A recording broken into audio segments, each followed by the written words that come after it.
1. Welcome to the Fourth Line Podcast, part of Full Press Radio. This is December 20th, 2021. With you today is myself, Carl, and Stevie Nick. Are you feeling festive today, Carl? You know what? I actually am. I spent, today was my first day of vacation, and I spent the day Christmas shopping. So I am feeling very festive. I actually had the Swiss Chalet Festive Special for lunch today. Wow. So it can't make you feel any less festive. Nothing says the holidays like the Swiss Chalet Festive Special. I'm not going to lie. I was not expecting to have it today. Well, here's what happened. Now, this was entirely unexpected. And I love the Swiss Chalet Festive Special. It is one of my go-to signs of the Christmas season, right? I drive up. I'm doing some shopping. I'm on my way to drop some gifts off at someone's house. I'm like, I should pick up some lunch first. And there's a Harvey's drive-thru. I'm like, great, I'll just grab a burger. What I didn't know is that it was a Harvey's slash Swiss Chalet drive-thru. I just drove up and could order it right there. Ate it in my car. Didn't even have to go inside. Got a order chicken dinner with stuffing. Isn't that the weirdest thing ever, though? You just pull up to the drive-thru and you order a quarter chicken dinner. You just throw it in the microwave for you, I guess. And it was fresh. It was great. I couldn't have been happier. Got that ice cream scoop of stuffing on there. It's everything I could have hoped and dreamed it was. I don't think we can go any further down this Swiss Chalet wormhole without me getting bitter and into the one-star Google review I left a couple weeks ago. So let's move on. Uh-oh. Do we need to hear that story? That feels like a story we need to know. No, it's just, all right. You want to hear the story? We get Swiss Chalet because every once in a while, you just feel like Swiss Chalet. Even though it is kind of more like fast food these days, you just feel like Swiss Chalet. It is. It's not great. It's a fine, you could get the rotisserie chicken for $9 from the grocery store. It's the same thing. Yeah. You're there for the sauce is really what you're doing. Yeah, and the sauce is good, I have to admit. So anyways, we order our 2 quarter chicken dinners. I go to pick it up. It's 5 minutes up the road here. And I walk into the doors of Swiss Chalet. No, you can't get your food here. You have to go around the corner into the Harvey's entrance. They only let you pick up from the Harvey's entrance. So I go to the Harvey's. I get my food, pay for it, leave. Come home. We open it up. It's cold, ice cold almost. It's been in the fridge for a while. So I call them and I say, guys, I just picked up my food. It's cold. And he said, okay, do you have your receipt still? And I said, yes. He says, bring your receipt in and I'll give you fresh food. So I said, okay. So I get in my car, I bring the receipt, I go in, and it was just, I think there were 2 managers working and they were confused with each other. But the one guy came out and he's like, where's the food? And I said, what food? He said, the food that was cold that you told me about. And I said, I didn't bring it. You told me to bring my receipt. And he had my receipt in his hand. And he's like, well, I can't give you food if you didn't bring the food back. And I said, I don't know what you want me to do. The food's not here. If you don't want to give me fresh food, fine, then don't. But I don't have the food. You didn't tell me to bring it. Yeah, what are you going to do? Resell that food to somebody else? He huffed and puffed back into the back. The other manager came out. He's like, you're the one who needs the warm food? I said, yeah. He's like, okay, don't worry. We'll get it done. It's a rough experience. That's what you're going to get at Swiss Chalet some days. Just wanted warm food, Carl. I feel like that's the least that you can ask for when you're paying for food. This has gone off the rails already. There's so much to talk about. Which I think is fitting with the NHL this week. Going off the rails seems like the most fitting of descriptions for what we've experienced. No kidding. So let's get into it at this point. We've got a lot to talk about. And none of it, there's literally everything we've got here. None of it happened on the ice because there were no games this week, Nick. That is actually one thing happened on the ice that we're going to talk about this week. Yeah. But outside of that, you're right. All of it was off ice stuff. The crazy thing is when you look at, and we'll get into all this in a little bit, I think, but when you look at the hockey news, it's just player after player after player being sidelined, followed by team after team after team being shut down. So here's what we're going to do. We're going to now list off all 100 players that entered into COVID protocol this week. So buckle up.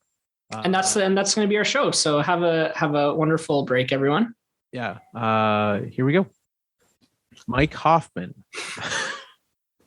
But so when did it actually hit that COVID? Because we talked last week, there was some cancellations and we were like, this is probably bad, but it wasn't even on the table for us that the league needed to shut everything down. That was a recent development. It was like shortly after our recording last week, maybe 2 to 3 days. Like I think something like 80+% of the players on the COVID protocol list were put there in the last 7 days. But last week we sat here and you were shocked at the fact that 17% of the league had been in COVID protocol so far. That much of the league is currently in COVID protocol. We have doubled the amount of players that have been in this in the last week. It's insane. It's not that surprising to me. It's kind of reflective of what's happening in the world right now with this new variant. So it's not terribly surprising. I'm kind of thinking they need to make a decision here. Like they need to make their lives a little easier. I can't imagine what these boardrooms look like right now with all these games canceled and having to be rescheduled. And they're kind of taking it team by team, it feels like.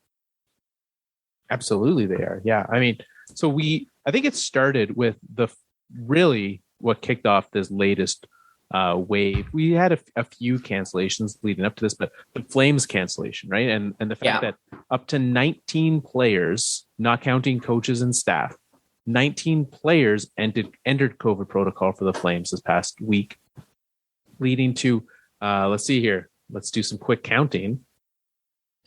1, 2, 3, 4, 5, 6 games currently postponed, and that doesn't count. So the next currently scheduled game is December 27th against the Oilers. That's the Flames. That is just the Flames. So we have 6 games canceled just from Calgary. And as a result of that, shortly after, the Predators got canceled. They got shut down. Yep. The Avalanche got canceled and shut down. Yep. The Devils, I don't think ever did get shut down, but they had a few players on COVID protocol. Yep. And it just kind of snowballed from there. Then you started seeing stuff happen that was kind of unrelated to that. Detroit, Toronto, Columbus now. Yeah. So there's not a lot of hockey going to be happening between now and December 26th. Well, especially, so the biggest thing was the NHL canceling any cross-border games. Canadian teams in the US or US teams in Canada are all canceled. And so, which I think is partially being able to work with governments and trying to get players back across borders is definitely an issue, but also the fact of the holidays are coming up and it's one thing to have to self-isolate at home. It's another thing to have to self-isolate in a hotel room in another country, in another city. Yeah, absolutely. I mean, look at what happened with Edmonton, right? Jesse Puljujarvi had to be left in Seattle. Yeah. Because he tested positive. So the closer you get to Christmas, the more that sucks. That you can't spend it with the people, well, in your own home. I guess if you're COVID positive, you're not spending it with people anyways. Right. Absolutely right. We also Florida, another team that also got shut down for an extended time.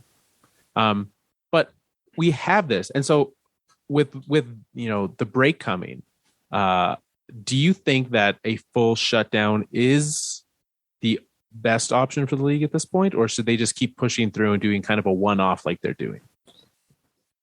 I mean, I think they've kind of made their decision by taking it this way. Like, I kind of think they should have done it last week. Just shut it down when everything started to, as you say, go off the rails. Shut it down from, Monday, Tuesday, Wednesday last week until December 26th. Let everything kind of settle, because they still have those 2 weeks in February that they can make use of. Well, and that's the thing, right? We see, it seems like every week now we're asking the question, what does the NHL do with the Olympics? Do the players go? Do players still want to go? And I think this week we saw more players coming out against going to the Olympics because they know what that could mean. seen what's happening right now, right? And you see Puljujarvi being left in Seattle and the rest of the team being able to go home, and vice versa, right? We saw, who is it? The Hurricanes had 2 players that got left in Vancouver. Yeah. Well, that's a lot different scenario than being left in the Olympic Village or whatever self-isolation village they're creating in Beijing. Yeah. And it's much less time here, right? I mean, here it sounds like teams are able to work through some administrative stuff to get these players back. I don't know if it's on chartered flights or what. Chartered flights is the way that you can get around those rules. Yeah. Yeah. Right. And it might take a little time. It's certainly not taking 3 to 5 weeks, which is what's going to be required in China. Exactly. Yeah. So sounds like the players are not going to be going to the Olympics. No, I think that ship has sailed. The NHL has over 40 games right now that need to be rescheduled at some point in time. Do you think they're going to keep those 2 weeks open though, or do you think they're going to play through them? Well, they're going to try, right? They did. Now they asked teams to leave, to not book those 2 weeks. They couldn't pay. The NHL wasn't willing to pay the teams to hold those dates open. And so some arenas are fully booked during that time. Some aren't. So we might see an uneven split of home and away games this year. And so we'll see how the league sorts out the revenue side of that. But I think they have to play through that. I think at this point in time, for them to keep the season ending when it is, I think they've got to play. Yeah, I kind of think so too. So I don't know. It kind of sucks because we were all looking forward to the players participating in this Olympic tournament again. And I know the players were looking forward to it as well, and you know what? Things were looking good. It's crazy how good things were looking 4 weeks ago. Yeah. 4 weeks ago, it didn't look like the dumbest idea in the face of the earth to get people from every single country together in one spot to compete against each other in sports. But now we've seen, right? Before, even in the NHL, right? There was not a lot of cross-team transfer. Right? Yeah. Even last year, we weren't seeing that. And now, right? You can literally follow the path from the Flames to the Canucks to the Predators to you can follow it and see where it went throughout the league. That's going to happen all throughout the Olympic Village, throughout games, throughout competition. If this is the same situation that we're dealing with, there's going to be a lot of positive cases. Yeah, there's going to be a lot of people stuck in China. A lot of athletes. Now, the NFL has made a change to their policy because they've also, every sports league in North America has been hit with big COVID, right? I'm literally have a football game on right now because 4 of the 5 NHL games have been canceled tonight. A football game that was supposed to be played Thursday and is now being played today. Saturday to today. And they've made the decision to change the rules that if you are double vaccinated and have no symptoms, you are not going to be tested, which will likely lead to less positive test results on teams because a large of course. If you don't test for it, then you can't find it. Right. Several in the NHL have pushed for that kind of a change as well. What do you think? Yeah, it's funny you beat me to it because I was going to ask you what you thought of that too. I think that I get where they're coming from. I understand the frustration in that, we've all done, most of us have done what's been asked of us. We played in a bubble. We played last year under special circumstances. We went and got vaccinated. And we're still, even though we're not feeling sick and it doesn't feel or look like we're sick, they're forcing us to not play hockey. I get where they're coming from. I think the risk here though, is that the virus is still very transmissible, even if you are asymptomatic. And it's about keeping people safe. more than just the people on the ice and on the bench, because all these people go home to their families and see people, and they go out for dinners, and it's just, you have to think of the bigger picture. Yeah. And I think in due time, by the time the NHL season is done, it'll be interesting because, right, more studies are coming out on Omicron and the effects of it, things like that. I think there's potential that by the end of the year, we see, how it affects hospitalizations. I mean, we'll see over Christmas, right? In Canada and the United States alone, we'll see what happens, right? We'll have that data and see. And if it's not leading to large scale hospitalizations, then sure, right? Then you can play with it, right? Yeah. But I think right now is a little premature to take that step without having that certainty of what if. I think the NHL is doing what it can to protect its players. And like you said, family, friends, fans. And have you heard anything about, for the NHL specifically, booster shots? And I mean, obviously they're not going to be required since the initial shots were not really required, but I'm assuming most of these players or the teams are acquiring the booster shots for the players. So I haven't heard of any teams that are en masse getting them, but I do know that there are definitely players in the league that have gotten them. So it's good because that all helps too. Absolutely. We've seen, Toronto limiting, and I presume Ottawa as well, limiting fans in the building. Yeah, 50%. Montreal had no fans in the building. Do you think that that's going to happen across the board? Should it happen across the board? I don't think it's going to happen across the board. I think if it was going to, it would have happened already. They would have skipped the 50% thing and just gone full on no fans in the building. Yeah, it's an interesting thing that this is another situation where the NHL just leaves it up to whatever the rules are in place, right? They've never stepped in. They've never done this through the whole pandemic. So they're not taking any sort of approach like that, which is going to be interesting because, you talk about international tournaments. The World Juniors are starting this week in Edmonton and Red Deer here in Alberta. They do not have any limitations on attendance percentages. Right now it's at 100%, just like Flames games, just like Oilers games are. They haven't talked about it. I do know Hockey Canada did do two things. One, they postponed pre-tournament games for Team Canada. And they also pulled out of the Spengler Cup international tournament that they usually would participate in Europe. Yeah, I saw that. I thought the World Juniors were bubbling up again this year. They are bubbled, but so for players it is, but fans, wild, wild west out there. Right. Well, yeah. Like you said, they're leaving it up to whatever kind of provincial jurisdictions are in place, right? Provincial regulations. I don't know, man. It's a hard one, and I'm always hesitant to speak too freely about it because I'm not a public health expert. It just here's what I'll say. I wouldn't be going to a World Junior game next week. No, I've seen threads on discussion boards, etc.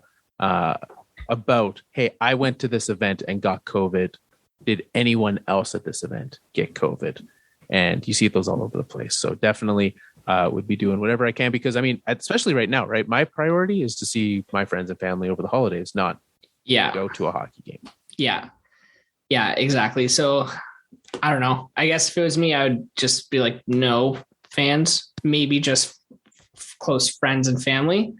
But I don't know. Everyone's got to make their own decisions in terms of their own personal risk levels.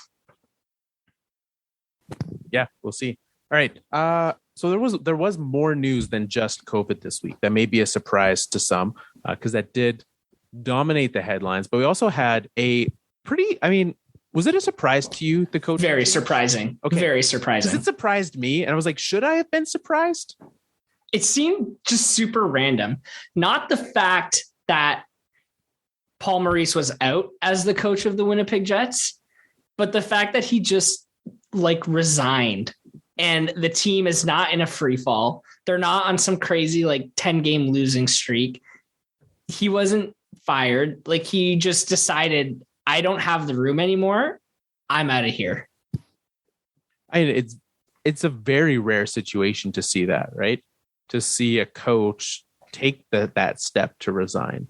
And maybe he just saw the writing on the wall and was like, I'm going to get out before they make me get out. But that side in and of itself, I thought was pretty surprising. Yeah, his comments were very interesting. He acknowledged, it was funny because he says, this is a very good team and I'm a very good coach. But he acknowledged the fact that the team hadn't given up on him, but he kind of lost the room and he could see that. And I guess he just knew deep inside that he wouldn't be able to take them any further than he has. Weird situation. Completely caught me off guard. Yeah, and I think that's a good on him, right? You see a lot of coaches that would continue to push through and do their best. And I mean, he's been with that team for quite some time, right? And so if they were to go on a slide, it would not surprise me at all if the Jets were to fire him, right? To find a new coach. So like, hey, look, you've done this for some time. You're not it for us, right? You've taken us as far as we can get. But to just walk away halfway through the season, I don't know. I think it's a weird situation. Like, they're 14, 11, and 5 this year.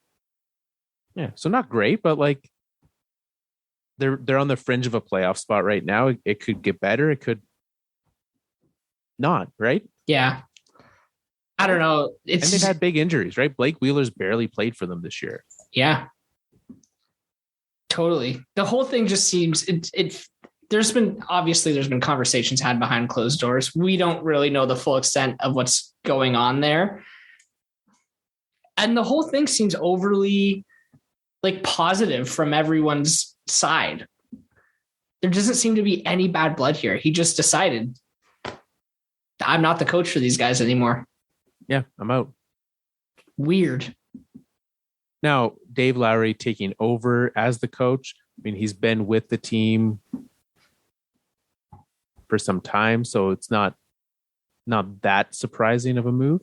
But is that permanent or interim? Interim. Okay. Well, I mean, John Tortorella is still out there. Case that hasn't been leaked yet. And I mean, you know that him and Pierre-Luc Dubois really enjoyed playing together. Pierre-Luc Dubois is a big fan of his, so I think that'd be a great fit. I didn't even make that connection. Imagine. That would be awful. He's like, forget it. Trade me back across the border. I'll sit another 2 weeks. I don't care. Dubois puts one contingency in a new contract extension. There's one clause. You have to trade me if you sign Torts as the coach. Oh, that's funny. I mean, I think you'll see. I think Lowry is going to be an interesting fit. I mean, he's done a good job with a number of junior hockey teams. And so we'll see what he can bring to the Jets organization. And I think he'll be fine. I think the Jets will be fine. I still see them in the playoffs. Yeah, I do too. There's some teams ahead of them that might be overperforming a little bit. They might be underperforming a little bit. Well, this division is far from settled. No. And especially when you think of the fact that, you talk about teams overperforming, you're going to have a number of teams, right?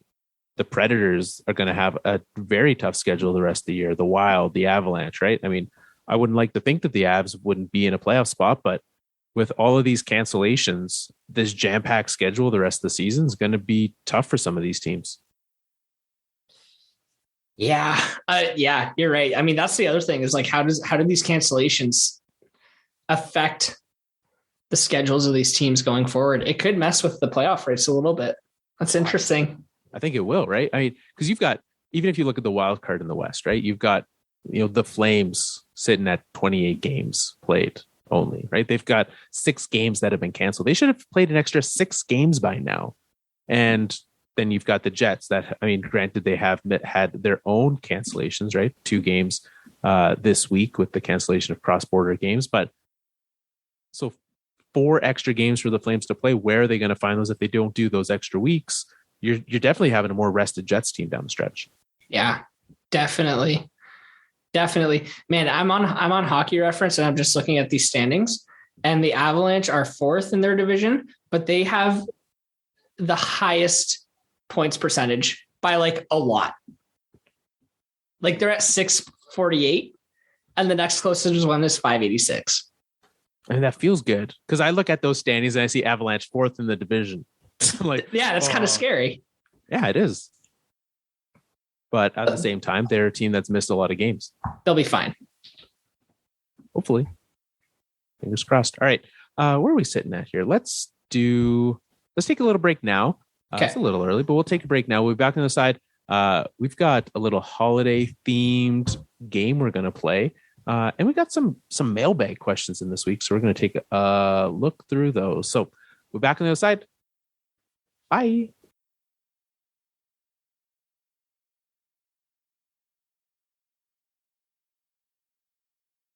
Three, 2, 1.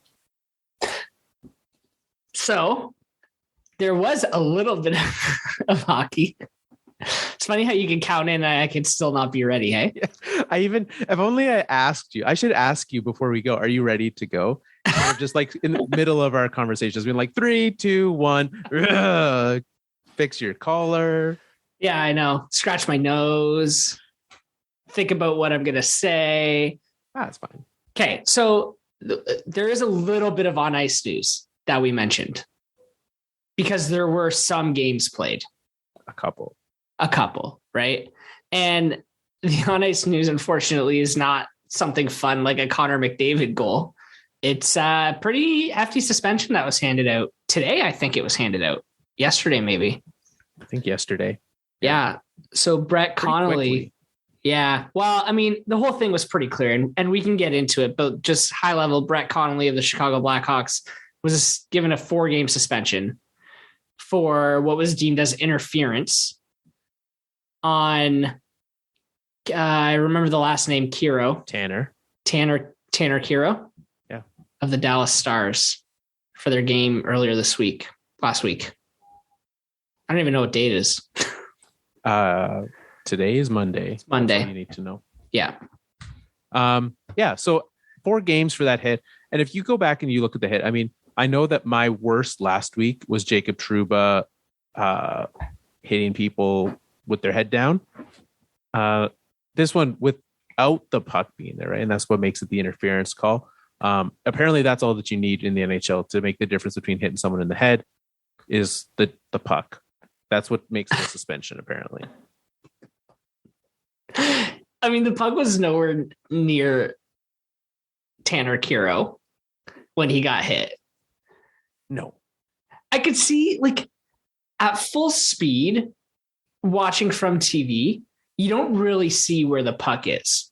And you see Radulov shoot it off the board. So you're kind of like, maybe he was aiming to pass to Kiro, and then wham, he got hit. But the puck was way down the other side of the ice. Yeah, I mean, it was there was no reason for him to be hit, let alone a reckless hit at that point. None. And that was a dangerous hit. He had no idea it was coming. Yeah. And Brett Connolly actually braced himself before completing the hit. Right. Like he recognized I've made a mistake. This was a bad idea. Yeah, it was bad. And if you haven't seen it, there was a pretty long stoppage in play. Tanner Kiro had to be removed from the ice on a stretcher. And Brett Connolly was assessed a 5-minute major and a game misconduct. And this happened pretty early in the game. I think it was the first period. Yeah. So, all in all, he'll be missing 5 games because of this. I mean, good on the NHL to do that. I would have 4 games, 5 games seems like the minimum for a unnecessarily reckless, dangerous hit that leaves someone injured. I wish that they'd hand out more of these suspensions to people who don't get hurt in this same way, because we see these hits happening all the time. I mean, we saw this in the Oilers Kraken game, another game that happened this week, which is why Jesse Puljujarvi got left in Seattle. But we saw that, right? Was on with his hit on Sevier, right? Blatant boarding, reckless, dangerous hit, but Sevier walked off the ice. And that's the difference. Was one guy left on a stretch and the other one didn't. And that's what the NHL uses as their metric. And it's stupid. Yeah, I agree. I'm actually curious how a suspension for a guy like Brett Connolly is going to work, because he's only played 2 games in the NHL this year. Like, what if they just send him back down to the minors? Does he have to sit out the next time he gets called up? I don't think you can move someone mid suspension, can you? I have no idea. So I guess he's just suspended for the next 5 games. And at that point they can send him back down if they want to, or bring him back into the locker room. Yeah. And we see, some guys will say, well, this is what it takes, right? He's trying to make a roster.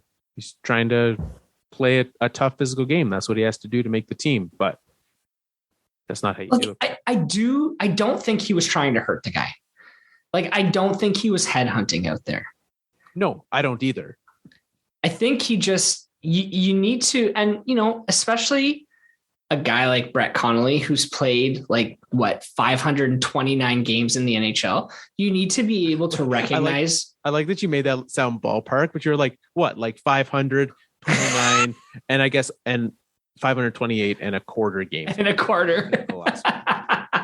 Approximately, give or take. I just pulled it up while I was talking. But okay, so you put over 500 games in the NHL. You have to be able to recognize situations where you're going to hurt a person. Absolutely. Yeah, you have to. You have to. And apparently he can't yet, so he should not play. That's a great way to put it. And we saw him leave on a stretcher. We saw how scary it was, but then we also saw after the game in the press conference. Did you watch the Joe Pavelski interview afterwards? I did see it. Yeah. So Pavelski, who had a very similar scary hit, right? He also left. He left on a stretcher with his head hit, right? And so he saw that happen to Kiro, and he knew what he went through in his path to recovery from that injury, and just in tears talking about him in the post game. Yeah. Talking about how his teammates rallied around him, and how tough it was for him. And I just that really brings it home of like this is a person, especially Kiro, right? Like very, very inexperienced player in the NHL, just getting a footing, right? Trying to get a footing. It's tough. Yeah. Yeah, absolutely. It was a raw emotional kind of moment in response to a very scary incident. Yeah. Well, all the best to Kiro and Brett Connolly. You need to get better. Yeah. All right. What do you want to do first? A little mailbag or a little naughty or nice? Let's do the mailbag. All right. Mailbag time. We got just out of the blue today. Got a couple questions, and I thought both of them were very good questions to ask on the air. So here's the first question. We established last week that you and Nick were not NHL'ers. Confirmed. Yeah, I'm glad we established that just last week. And 350 or so, give or take, episodes in, we finally know you and I not NHL'ers, and therefore are not able to retire in our 30s. If you were NHL'ers, what positions would you play, and would you retire gracefully or keep playing in the lower leagues forever? So, it's a very good question. So let's start with, what position would you play if you were an NHL'er? Winger. Not even a question. Center's just too exhausting. Like, you got to forecheck and back check. You're always up and down the ice. Too much responsibility in your own end. Defenseman is just, you got to think way too much. Like, your brain's got to be moving all the time, assessing every player in every part of the ice. Winger is just like, I'll hang out at these half boards. If the puck comes my way, I'll just tap it ahead to the centerman who's already going 100 miles a minute. Do a little forecheck down there. And if I get stuck, that's okay. I can trail back. So it just seems like a nice, relaxing position to play. So you would be like early career Ovechkin style winger. Oh, yeah. Like, you got, like, I have my spot on the power play. I'm going to sit there. You're going to get the puck. I'm going to shoot it. Yeah. I'm going to be at the half boards. I'm only skating back halfway.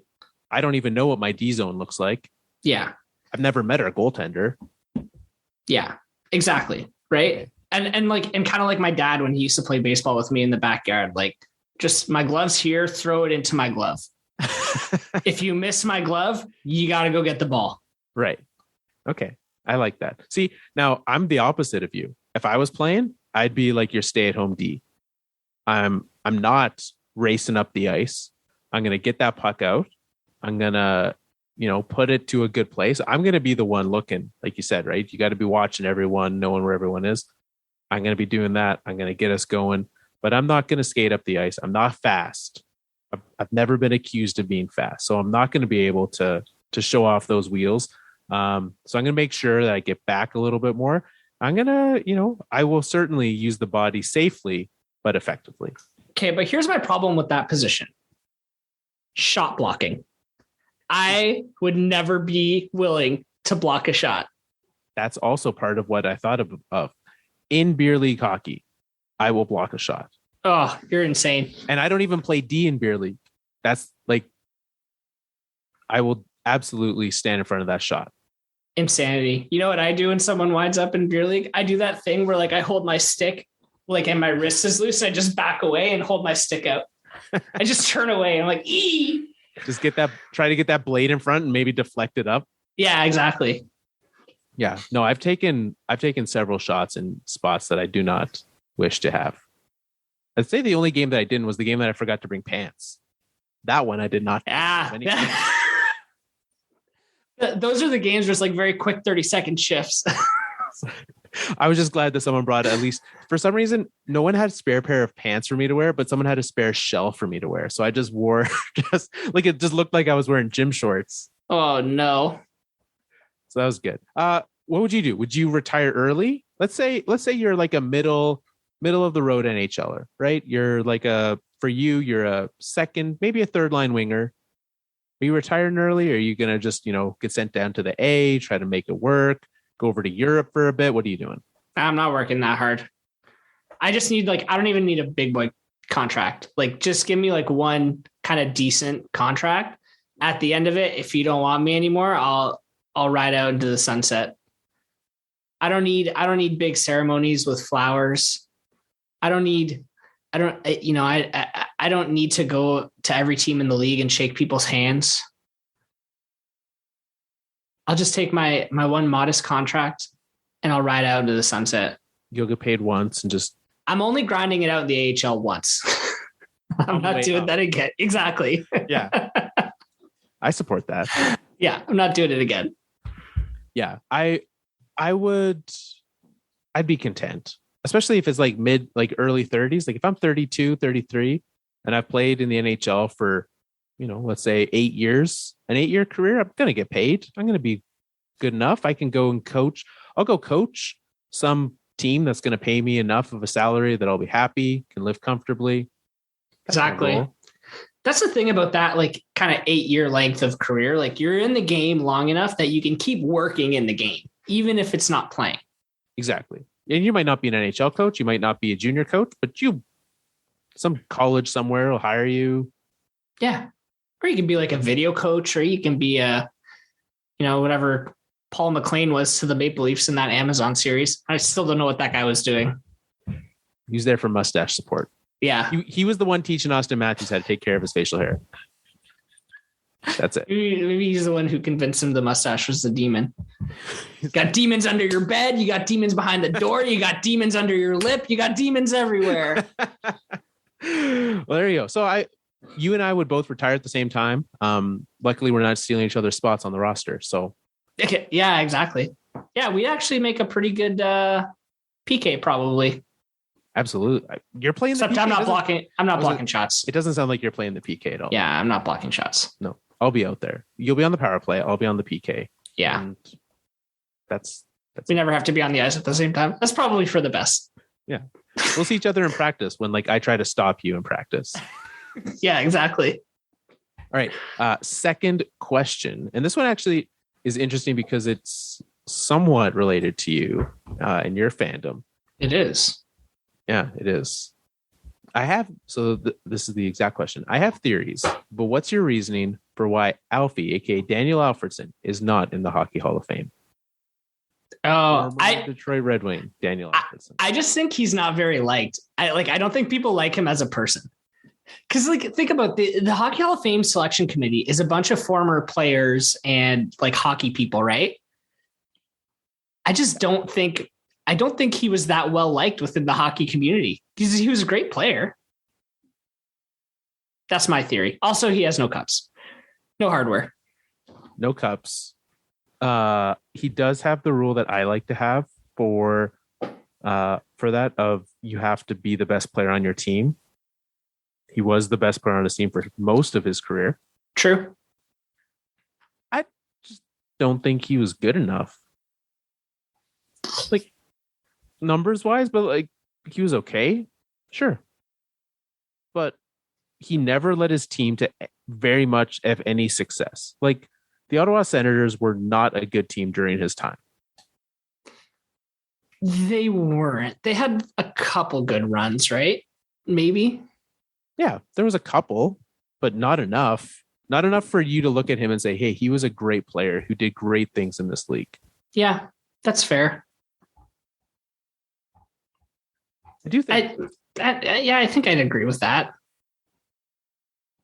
I do question he's not a very well-liked person because he did win both the Mark Messier Award for Leadership and the King Clancy Award, which is for leadership and humanitarian contribution. He won both of those during his career. Oh, well, maybe he's just not well liked in Toronto then. And my opinion of him is skewed. I would say that seems like a fair assumption. But like, I mean, he was at least acknowledged for those awards, right? Yes. So, which is the only award he ever won other than the Calder. Outside of that, he's got nothing else. Right? Like he wasn't even making many all-star rosters. Like he just wasn't, he was never the best player in the league. He was he was the best player on a very bad Senators team. And even the good Senators teams, right? He was still a good player on them. He was still the best player on those, but just didn't lead them anywhere. So that's why I think. It's crazy. He still put up 49 points in his last season when he played for Detroit. Not bad. I mean, he was playing on a pretty good Red Wings team. Like, I'm pretty sure he was playing with Pavel Datsyuk, which helps. It does. I mean, he led that team in points. Daniel Alfredsson did. That Red Wings team? That Red Wings team. No, come on. Is that true? Absolutely, it's true. I would not lead you. He was tied with Nick Cronwall for the most points. A defenseman. Wow. And then closely followed by Gus Nyquist and Henrik Zetterberg. Well, there you go. I learned something new about my team. That the 2013-2014 Red Wings were. That's when the cracks started to show, to be honest with you. I was going to say that was when you started to notice some things. I mean, when your team is led in scoring by a 41-year-old, a 35-year-old should have been the leader, a defenseman. Johan Franzen that was his last year, I think. Yeah, I think so. Anyways, a rough go. Definitely the start of some cracks for sure. Well, right. There you go, Alfie. Sorry, but I don't think not happening. No. All right.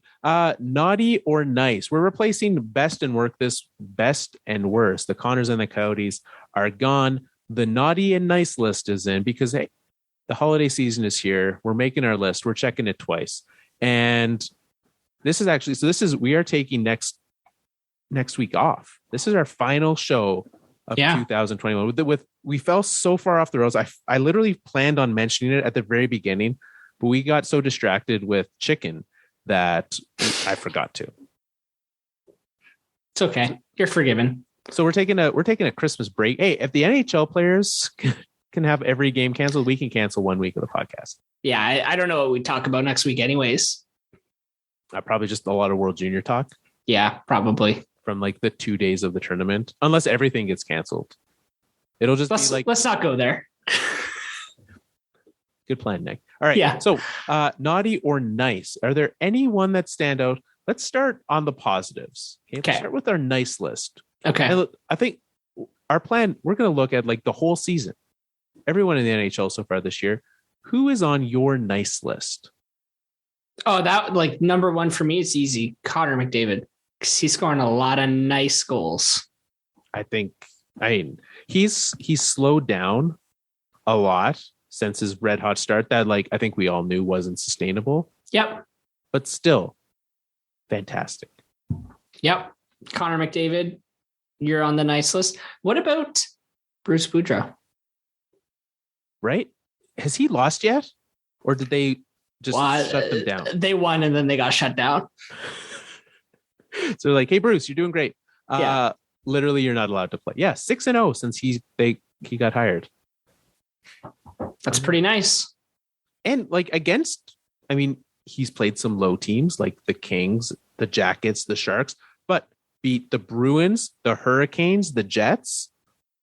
Maybe that's why Paul Maurice quit.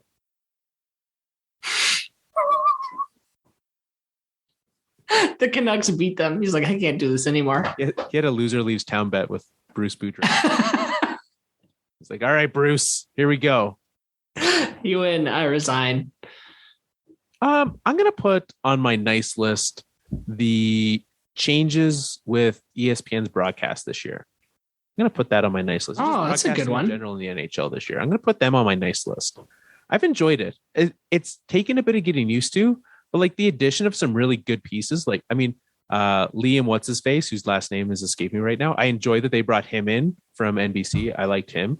Mm-hmm. Henrik Lundqvist on panels is great to see. They could skip Torts, and I wouldn't be sad about that. But they've brought some good pieces in, and I enjoy what they're doing with it. I mean, he's given us some good sound bites, if nothing else. I guess I shouldn't be too sad that we're like, hey, what are we going to talk about this week? And it's like, hey, what Torts say? It's always fun to talk about Torts. Absolutely. You know who I'd put on my nice list? Robin Lehner. Just overall seems like a solid guy. I mean, he's having an okay year hockey-wise, but he's speaking out about some stuff outside of hockey. The one that jumps to mind to me is the Jack Eichel stuff. Very outspoken, but always seems to, if not a little brash, he always seems to be in the right. Yeah, and it's not been an easy season for the Knights, right? They've had a number of injuries. Without Eichel being out, right? Stone, Pacioretty, Marc-Andre Fleury leaving, big changes there. And he's had to step up and be a leader for that team. Yep. And they're leading the division. And I'm with you. He's not afraid to shy away from difficult conversations and have them publicly in a way that allows players and fans to be supported. And I think he's furthered a lot of conversations, the mental health side of it, right? Absolutely. I don't think the NHL would be anywhere close to where they are without Robin Lehner really being as open as he is about his difficulties. Absolutely. There was one that I'd normally use this as my Connor in our Connors and the Coyotes. But I want to give a shout out to Mason Geertsen this week because there was a little soundbite that was captured by, I think it was like a ref's mic or like a hot mic. Maybe he was mic'd up. I don't really fully remember the full circumstance of it, but in the game against the Red Wings, as happens on the ice, you have chirping back and forth, right? You start getting into yelling matches, you push and shoving, whatever, right? Things get said. The thing that got said that game was to unvaccinated Detroit Red Wing, Tyler Bertuzzi. He got yelled at, hey, go get vaccinated, which is, I think, a pretty good chirp right now. It's a great chirp right now. I don't even know who that guy is, but he definitely made the nice list. Which is not a great chirp, right? You hear that chirp all the time. Check the name on the back of the jersey to see who they are. Not creative. Go get vaccinated. I'm here for it. He's got to be hearing it all the time. I'd imagine he's hearing it all the time. He's the only player in the league who has not been vaccinated. Yeah. So he's got to be hearing it all the time. But in this particular moment, it was caught on camera and it was great. Yeah. Absolutely. All right. What about your naughty list? You got anyone on there? Why don't we start? We have a good transition piece right here talking about Tyler Bertuzzi. Number one, maybe number two, definitely top two on the naughty list. Tyler Bertuzzi. Yeah, I would say I mean, I would say he is of the unvaccinated people in the NHL circle, he is number 2 on the naughty list. Yeah, right? One of the best players on his team. He can't play games in Canada. It's about 9 to 10 games. He's been sidelined 10 days with COVID earlier this year. Just not a good situation all around for Tyler Bertuzzi. Naughty list. Naughty list for sure. Evander Kane, for similar reasons. There's number 1. Got to be on the naughty list, right? Fake vaccine, accusations of betting on his team or betting on games. Not to mention, all the things mentioned by his wife, some of which might not be true, but some of it is definitely true. And that has earned you a spot on the naughty list. Absolutely. Chicago Blackhawks, big time naughty list this year. Yeah. I don't know. And they have their own list. They have their own list with all of their reasons. Yeah, absolutely. Let's steer away from the scandalous naughty list. The New York Islanders. That's fair. Your performance is very naughty. You have been bad, and you need to get better. I need you to find, I don't know what they did with Matt Barzal, but I need them to find him over this break. Like over the holiday break, they got a game that was supposed to happen tonight. Maybe go find where you put him, because we all want him back. Yeah, they're running out of time too. Maybe a lump of coal in their stocking will help them light the fire that they need to get going again. They can use that coal to stoke the fire that they need under their butts to bring this season back. Absolutely. Who else from like a team perspective should we put on this naughty list here? I mean, it's not even worth putting Arizona on the naughty list. Let's give them a break. I did see today they did pay their bills though. Nice list. The final bills have been paid, so maybe they do go on the nice list. Yeah. Glendale city manager confirmed that the Coyotes fulfilled a payment of $930,000 by today's deadline, and also agreed to future schedule of payments for the rest of the season. So looks like they will not be locked out of their arena. So I think of the teams at the bottom of the standings, right? There's not a lot that are surprising other than the Islanders, really. Yeah. Yeah, I totally agree. I mean, like, the Metro division is a tough one to compete in. Like, I think I expected Philadelphia, New Jersey to be a little more competitive, Columbus to be a little further down, but that's not that surprising. Montreal, maybe. Yeah, well, I think for them to go, I expected them to come down to reality, but I think anytime, I mean, Carey Price gone. I think we got confirmation today he won't be playing again this year. Was that correct? I did not see that. Okay. Let me just double check that here. That's big news for the Habs. I mean, Carey Price gone. So sorry, not going to the Olympics. Not going to the Olympics this year. Okay. For the Olympics. So Carey Price missing, right? Shea Weber missing, and as much as they're not at their peak of what they once were, they were leaders in that locker room and better than the players that replaced them. Yeah, clearly. So definitely they can be on the naughty list, and this might be unfair, but Seattle, who I feel like we were all at the start of the season, like they'll be competitive. They'll push for a playoff spot. Kraken, not even close right now. We got some breaking news here, Nick. Oh, do we?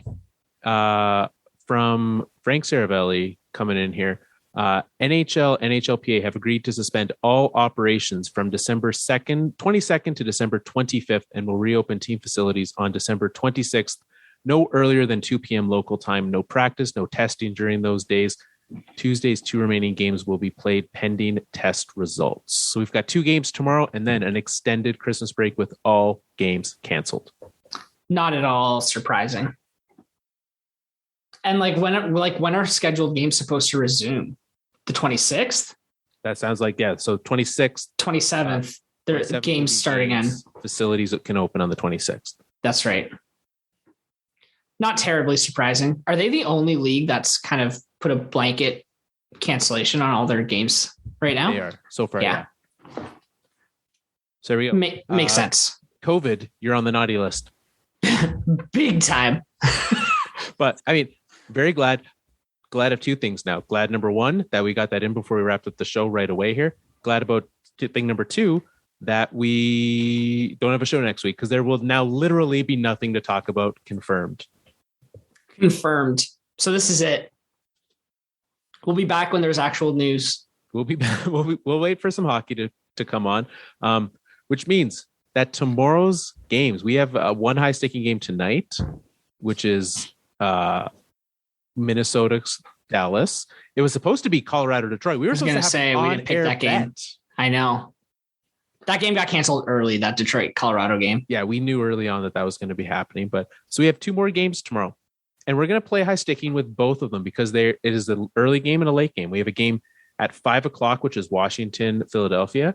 We've got a late game, which is Tampa, Vegas. We're going to play it with both of those teams. You're going to head over to our Twitter at Fourth Line Podcast with the number 4. You're going to tell us the final time ever that we are going to ask you who is going to score the game-winning goal. Unless we bring it back for playoffs. But for the final time ever. And here's the thing, Nick. We have a tie at the top of the standings right now. Ooh, drama. So we're going to need, and I think there's someone like within striking distance in third. So get your picks in. Okay? It is not too late. Get your picks in. We are going to do it with both games because there's only 2 games left until the season is back after the Christmas break. And then after that, what are we going to do? Pick the score? Is that what we'll do afterwards? Yeah. All right. Is it the score or the high-low? No, we did high-low last. High-low was last. So we're going to do pick the score. Pick the score. You're going to pick the score of the game. We'll pick those games. I mean, who knows what games? Let's not try to pick games that will likely get canceled. So we'll just do it. We'll just pick games. Me and you will chat. We'll pick some games off the air so that we know who's actually playing by that point in time. Good. So thank you all. I hope you all have a great holiday. No matter what you're doing, I hope you have a safe holiday. I hope that if you're traveling, I hope it goes well for you. If you're just staying at home, I hope you have some delicious food and maybe a good book since there's not going to be any sports on to watch. But thanks for making 2021 another weird sports season. Thanks for making it a great one. Is that it, Carl? Shall I take us out? Bring us home, Nick. It's time for us to wrap another Fourth Line show. I know what you're thinking. You don't want us to go. Oh, jingle pucks. Bettman sucks. COVID is still here. We hope that you enjoy your break and have a happy new year.